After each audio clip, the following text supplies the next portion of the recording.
destronaron del liberalismo a la apostasía, la tragedia conciliar, por Monseñor Marcel Lefebvre.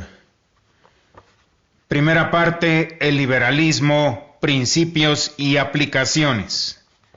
Capítulo 8. El liberalismo o la sociedad sin Dios. El indiferentismo es el ateísmo sin el nombre.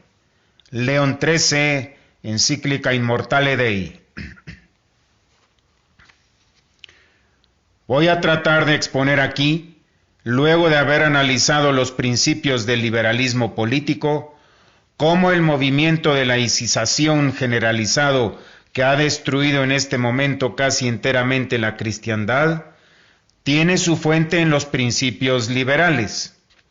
Es lo que muestra el Papa León XIII en su encíclica Immortale Dei del 1 de noviembre de 1884, en un texto ya clásico que no se puede ignorar. El derecho nuevo.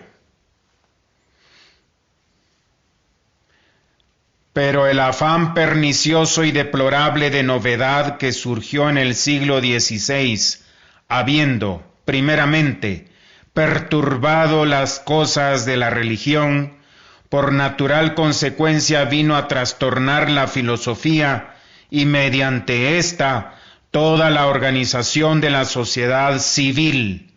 De allí, como de un manantial, se han de derivar los más recientes postulados de una libertad sin freno, a saber, inventadas durante las máximas perturbaciones del siglo XVIII y lanzadas después, mediando este siglo XIX, como principios y bases de un nuevo derecho que era hasta entonces desconocido y discrepaba no sólo del derecho cristiano, sino en más de un punto también del derecho natural. El supremo entre estos principios es que todos los hombres, como se entiende que son de una misma especie y naturaleza, así también son iguales en su acción vital, siendo cada uno tan dueño de sí mismo que de ningún modo está sometido a la autoridad de otro, que puede pensar de cualquier cosa lo que se le ocurra y obrar libremente lo que se le antoje, ni nadie tiene derecho de mandar a nadie. Constituida la sociedad con estos principios, la autoridad pública no es más que la voluntad del pueblo, el cual, como no depende sino de sí mismo, así él solo se da órdenes a sí mismo, pero elige personas a quienes se entrega de tal manera, sin embargo, que les delega más bien el oficio de mandar y no el derecho, que solo en su nombre ejerce. Se cubre aquí con el manto de silencio el poder soberano de Dios, ni más ni menos como si Dios no existiese o no se preocupase para nada de la sociedad del género humano, o como si los hombres, ya individual, ya colectivamente, nada debieran a Dios, o se pudiese concebir alguna forma de dominio que no tuviese en Dios su razón de ser, su fuerza y toda su autoridad.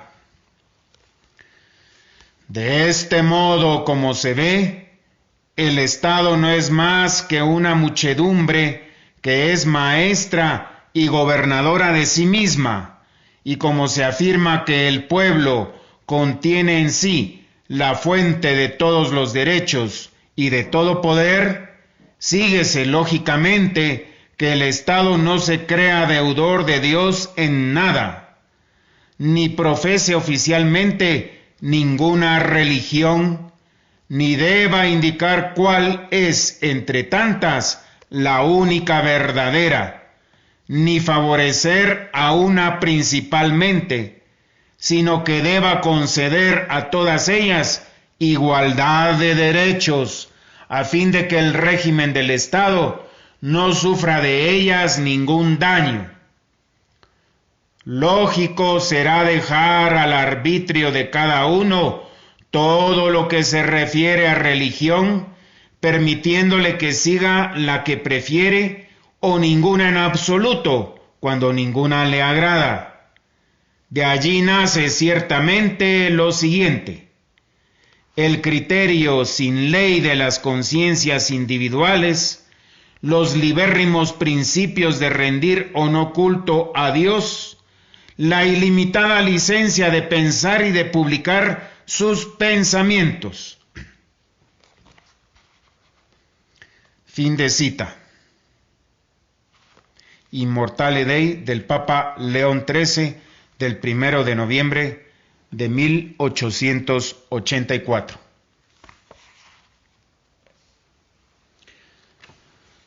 Consecuencias del derecho nuevo.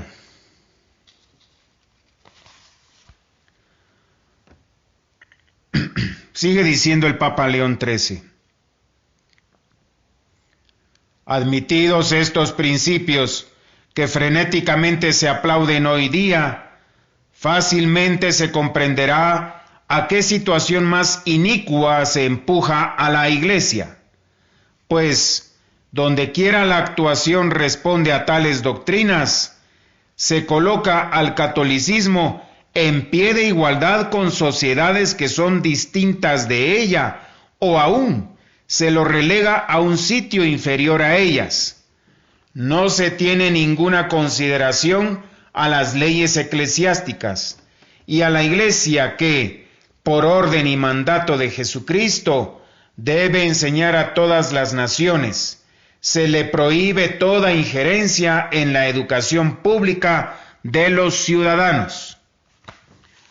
Aún en los asuntos que son de la competencia eclesiástica y civil, los gobernantes civiles legislan por sí y a su antojo, y tratándose de la misma clase de jurisdicción mixta, desprecian soberanamente las santísimas leyes de la Iglesia. En consecuencia, abocan a su jurisdicción los matrimonios de los cristianos, legislando aún acerca del vínculo conyugal, de su unidad y estabilidad. Usurpan las posesiones de los clérigos, diciendo que la Iglesia no tiene el derecho de poseer.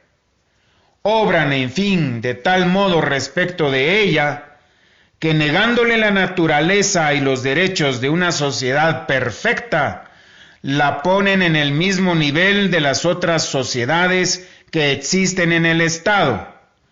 Y por consiguiente dicen, si tiene algún derecho, si alguna facultad legítima posee para obrar, lo debe al favor y las concesiones de los gobernantes. Fin de cita. Consecuencias últimas. Prosigue León XIII. De modo que en esta situación política de que hoy día muchísimos se han encariñado, ya se ha formado una costumbre y tendencia o de quitar completamente de en medio a la Iglesia, o de tenerla atada y sujeta al Estado. En gran parte se inspira en estos designios lo que los gobernantes hacen.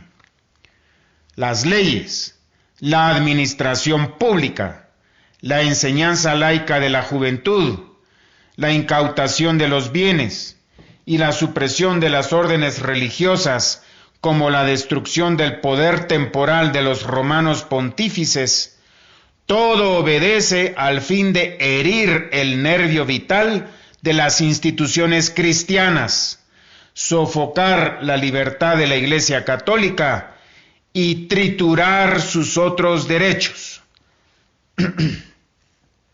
Fin de cita. León XIII ha, por lo tanto, demostrado que el nuevo derecho, aquel de los principios liberales, conduce al indiferentismo del Estado en relación a la religión, dice, el ateísmo sin el nombre, y a eliminar la religión católica de la sociedad. En otras palabras, el objetivo de los impíos liberales no es nada menos que la eliminación de la Iglesia por medio de la destrucción de los estados católicos que la sostienen. Esos estados eran las murallas de la fe. Era necesario entonces abatirlos. Y una vez destruidas esas defensas de la Iglesia, una vez suprimidas las instituciones políticas que eran su protección y la expresión de su benéfica influencia, la Iglesia misma sería paralizada y abatida, y con ella la familia cristiana, la escuela cristiana, el espíritu cristiano y hasta el mismo nombre cristiano. León XIII ve claramente ese plan satánico tramado por las sectas masónicas y que llega hoy a sus últimas consecuencias.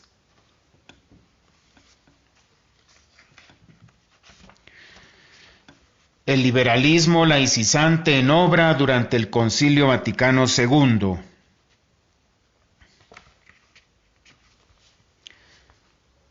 Pero el colmo de la impiedad, que nunca había sido alcanzado hasta entonces, fue cumplido cuando la Iglesia misma, o al menos lo que ha querido pasar por tal, adoptó en el Concilio Vaticano II el principio del laicismo del Estado, o lo que es equivalente, la regla de la igual protección del Estado a los adeptos de todos los cultos por la Declaración sobre la Libertad Religiosa, y que volveré sobre este tema. Pero eso demuestra al mismo tiempo hasta qué punto han penetrado las ideas liberales en la Iglesia, incluso hasta en sus más altas esferas. También volveré sobre esto. He aquí, para recapitular, el encadenamiento lógico de los principios liberales hasta sus consecuencias extremas para la Iglesia. Se trata del esquema adjunto a la carta que dirigí al cardenal Shepherd el 26 de febrero de 1978. Es un esclarecedor paralelo de la Quanta Cura de Pío IX y de la Immortale Dei de León XIII.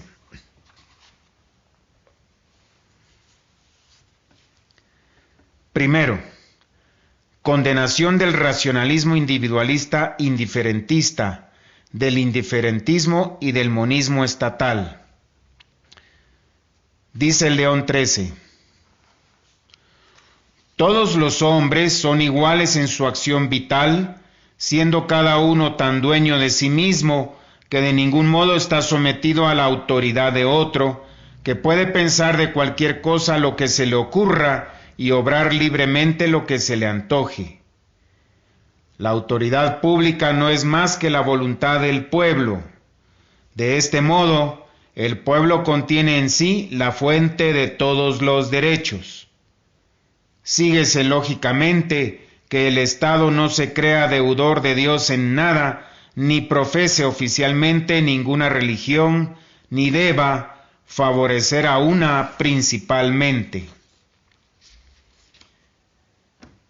Dice Pío IX en la Quanta Cura: hoy no faltan hombres que, aplicando a la sociedad civil el impío y absurdo principio del naturalismo, como le llaman, se atreven a enseñar que el mejor orden de la sociedad pública y el progreso civil demandan imperiosamente que la sociedad humana se constituya y se gobierne sin que tenga en cuenta la religión, como si no existiese, o por lo menos sin hacer ninguna diferencia entre la verdadera religión y las falsas. Segundo, consecuencia: el derecho a la libertad religiosa en el Estado. Dice León XIII en Immortale Dei: sino que deba conceder a todas ellas igualdad de derechos, a fin de que el régimen del Estado no sufra de ellas ningún daño. Lógico será dejar al arbitrio de cada uno todo lo que se refiere a la religión, permitiéndole que siga la que prefiera o ninguna en absoluto, cuando ninguna le agrada. Dice Pío IX en Quanta Cura. Además, contradiciendo la doctrina de la Escritura, de la Iglesia y de los santos padres, afirman que el mejor gobierno es aquel en el que no se reconoce al poder la obligación de reprimir por la sanción de las penas a los violadores de la religión católica, a no ser que la tranquilidad pública lo exija, y que la libertad de conciencia y de cultos es un derecho libre de cada hombre que debe ser proclamado y garantizado en toda sociedad bien constituida. Tercero, consecuencias de ese derecho nuevo, ataque a la Iglesia. Dice León XIII,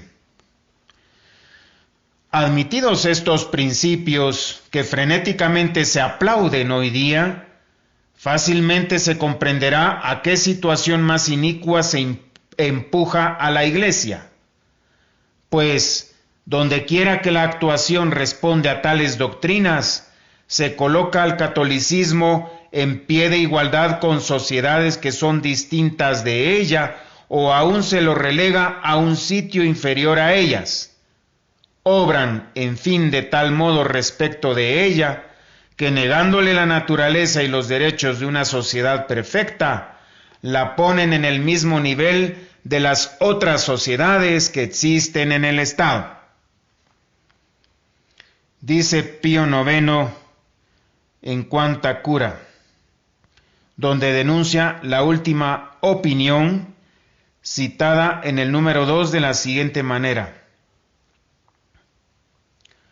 opinión errónea, la más fatal a la Iglesia Católica y a la salvación de las almas. Pío IX no dice más, pero agrega más adelante que todo eso lleva a desterrar a la religión de la pública sociedad.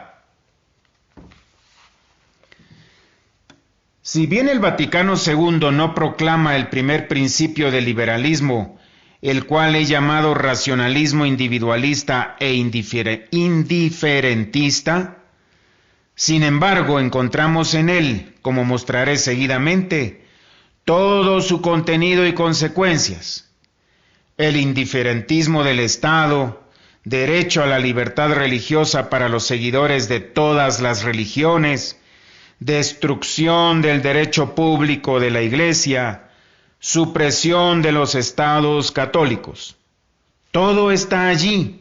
Toda esta serie de abominaciones se encuentra allí consignada en el concilio y exigida por la lógica misma de un liberalismo que no quiere decir su nombre, pero que es su fuente envenenada.